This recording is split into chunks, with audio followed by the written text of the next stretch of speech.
Rekapitulasi hasil pemilu Sulsel. Ketua Komisi Pemilihan Umum, KPU, Sulsel, Hasbullah berharap penyelesaian rekapitulasi suara pemilihan umum, pemilu, tingkat kabupaten, kota secepatnya. Menurutnya, penyerahan rekap hasil pemilu kabupaten, kota selesai pada 2 Maret 2024. Pasalnya, pleno rekapitulasi suara untuk tingkat provinsi dijadwalkan akan dilaksanakan pada 3 Maret 2024.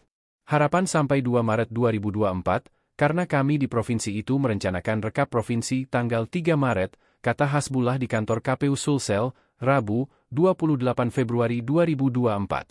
Rekapitulasi hasil pemilu tingkat provinsi di Sulsel direncanakan berlangsung selama 5 hari, hingga tanggal 8 Maret 2024.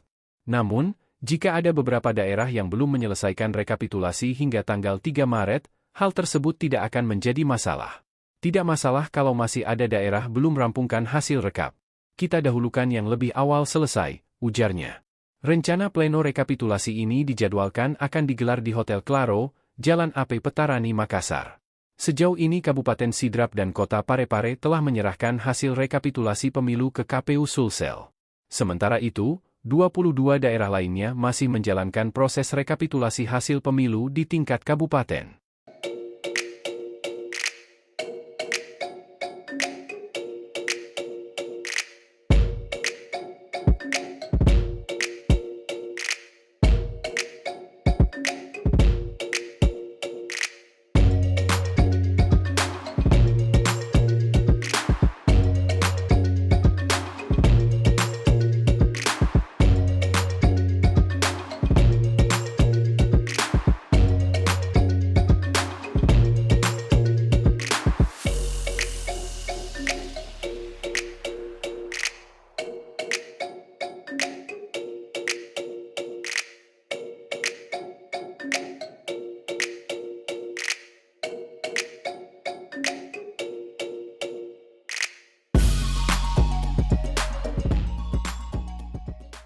Download Tribun X sekarang, menghadirkan lokal menjadi Indonesia.